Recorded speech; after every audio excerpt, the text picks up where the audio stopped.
پھر وہ جو ایک تشنگی کی کیفیت آپ کے رگو پہ میں آ جاتی ہے، وہ پھر بے حواس کرتی ہے۔ میں نے بھی زندگی میں ایسے کچھ وقت گزارے ہیں، آپ نے بھی گزارے ہوں گے، جس میں کسی کی دوری آپ کو کاٹنے کو دوڑ رہی ہوتی ہے، اور جس میں آپ کی ذات کی تشنگی آپ کے رگ و پے میں، آپ کے ریشے ریشے میں، آپ کی رگ رگ میں سرایت کر جاتی ہے۔ اور آپ کی بہرحال ہمیں یہ پڑھایا جاتا تھا کہ سورسز آف اسلامک جورسپروڈنس ہیں قرآن، سننا، اجماع، قیاس اور اجتہاد۔ سب سے پہلے قرآن کو تو ظاہر ہے پہلے پر ہی ہے، وہ تو میں ابھی بھی یقین رکھتا ہوں، اس پہ تو کوئی دو رائے ہے ہی نہیں۔ دوسرے نمبر پہ سننا ہے، بالکل اس کے اوپر میں یقین رکھتا ہوں، اس پہ بھی کوئی رائے نہیں ہے۔ لیکن اس سے آگے خیر میری کچھ آراء ہیں، وہ کبھی پھر بات کریں گے۔ بسم اللہ الرحمن الرحیم۔ ایک چھوٹی سی غزل ہے، چھوٹی بہر کی ہی غزل ہے، یہ آپ کو سناتا ہوں۔ اس کا مطلب ہے کہ مجھ پہ بھی التباس کرتی ہے، مجھ پہ بھی التباس کرتی ہے، بے یقینی اداس کرتی ہے۔ جب آپ بے یقینی کی حالت میں ہوتے ہیں تو آپ کا مختلف چیزوں پر سے تو اعتبار اٹھ ہی جاتا ہے، مختلف چیزوں کے بارے میں تو آپ شک پہ ہوتے ہی ہیں، آپ کو اپنی ذات کے اوپر بھی شک ہونے لگ جاتا ہے۔ مجھ پہ بھی التباس کرتی ہے، وہ بے یقینی آپ کے اوپر بھی شک و شبہ کرنے لگ جاتی ہے، آپ کو اپنی ججمنٹ پہ، آپ کو اپنی ویلیوز پہ، آپ زندگی کو کیسے دیکھتے اور سمجھتے ہیں، آپ کو اپنے اوپر شک ہونے لگ جاتا ہے، الجھاؤ میں آ جاتے ہیں آپ، کنفیوز ہو جاتے ہیں آپ۔ تو یہ جو بے یقینی ہے، یہ دنیا تک نہیں رہتی، یہ آپ کی ذات کو بھی کاٹ کے رکھ دیتی ہے، آپ کی ذات کو بھی اداسی کے ایک سفر پہ لے جاتی ہے۔ آپ کو اپنے بارے میں بھی نہیں پتہ رہتا کہ آپ کون ہیں کیا، پھر ایک لمبا سفر سٹارٹ ہو جاتا ہے جس کے اندر آپ خود کو ڈھونڈتے ہیں۔ اور ہے کہ کوئی دن اور جی لیا جائے، کوئی دن اور جی لیا جائے، رات یہ التماس کرتی ہے۔ تھک جاتا ہے آدمی اپنی زندگی کا دن گزار کے گزار کے گزار کے، کئی دفعہ جب رات آغاز ہوتی ہے تو وہ ہار جانا چاہتا ہے، وہ شکست تسلیم کر لیتا ہے، لیکن پھر وہ رات آتی ہے، اس کو تھپکی دیتی ہے، اس کو لوری دیتی ہے، اس کو سلاتی ہے۔ پھر رات کے آخری پہر میں کہیں اس شخص کی آنکھ کھلتی ہے، تہجد کے پہر میں بھی وہ رات اس کو تھپکیاں دے کے تیار کرتی ہے، اس سے التماس کرتی ہے، اس سے درخواست کرتی ہے اس شخص سے کہ ہمت کرو، ایک دن اور جی لو، کچھ دن اور گزار کر دیکھ لو۔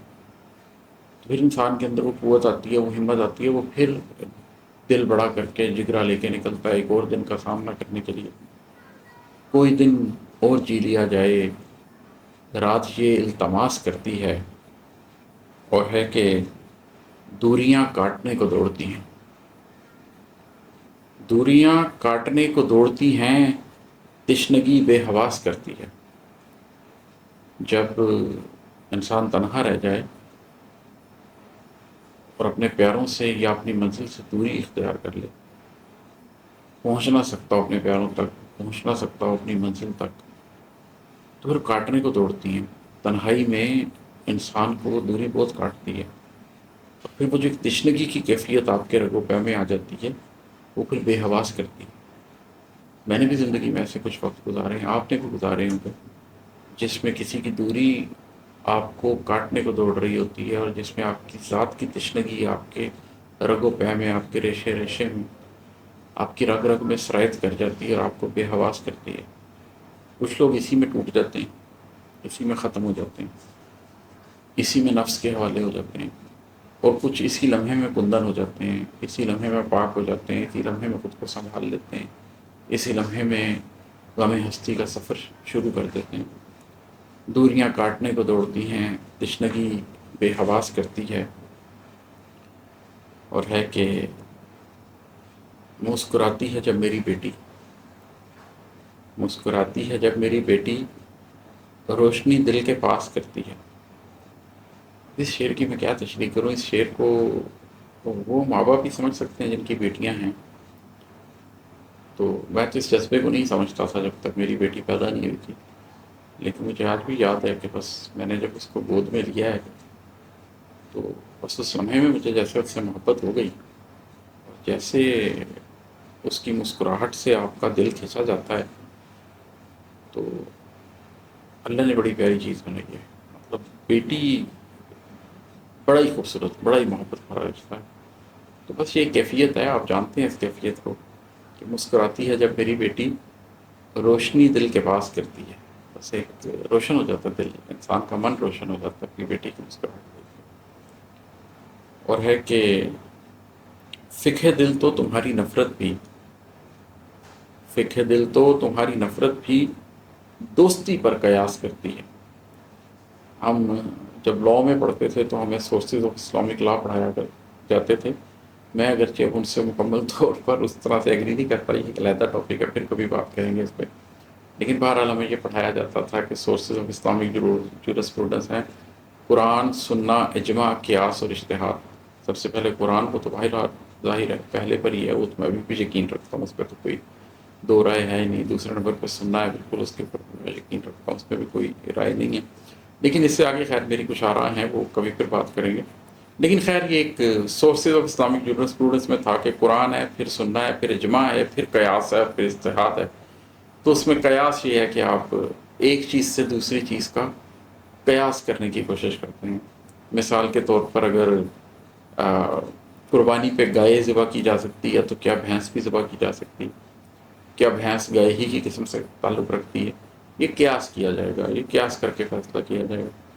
تو فقہ دل تو تمہاری نفرت بھی دوستی پر قیاس کرتی ہے، کہ جو میرے دل کی فقہ ہے نا، جو میرے دل نے ایک قانون بنائے ہیں اپنی ذات کے لیے، اس میں تو تمہاری نفرت بھی نظر آتی ہے، تو کوئی نہ کوئی قیاس کر کے اس کو بھی ہم دوستی سمجھ لیتے ہیں، تمہاری نفرت کو بھی دوستی پر قیاس کر کے وقت گزار لیتے ہیں، زندگی گزار لیتے ہیں۔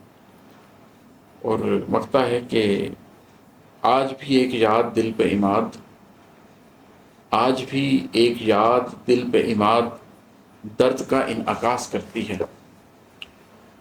ایک پرانی یاد، ایک پرانا درد آج بھی دل کے اوپر ایسے ہی ہے جیسے درد کا انعکاس ہو رہا ہو۔ بچپن میں مجھے یاد ہے کہ ہم محدب عدسہ لیتے تھے اور ایک کاغذ لے کر اس کے اوپر محدب عدسہ لگا کر سورج کی روشنی سے اس کاغذ پر آگ لگا دیتے تھے، اس لیے کہ وہ منعکس ہو رہی ہوتی تھی، اس کے اوپر اس کا انعکاس ہو رہا ہوتا تھا، تو وہ جو اس سے روشنی ہے وہ ایک جگہ پہ مجتمع ہو کے پڑتی تھی تو آگ لگ جاتی تھی۔ تو اسی طریقے سے آج بھی ایک یاد دل پہ عماد درد کا انعکاس کرتی ہے۔ تو ایک پرانی یاد ہے، وہ جب دل پر آتی ہے تو ویسے ہی ہے کہ جیسے محدب عدسہ لگا دیا ہو اور وہ اس کو کنسنٹریٹ کر کے آپ کے دل کے اوپر پھینک رہا ہو، اس کی شدت آپ کے دل کو محسوس ہو رہی ہے۔ تو کبھی انسان کی زندگی میں ایسی یادیں، ایسی سوچیں ہوتی ہیں کہ کچھ لمحے ہوتے ہیں جو زندگی پہ بھاری ہوتے ہیں، اچھے بھی ہو سکتے ہیں، برے بھی ہو سکتے ہیں، لیکن وہ کچھ لمحے آپ کی زندگی ایک طرف ہوتی ہے اور وہ لمحے دوسری طرف ہوتے ہیں، ان کا وزن زیادہ ہوتا ہے۔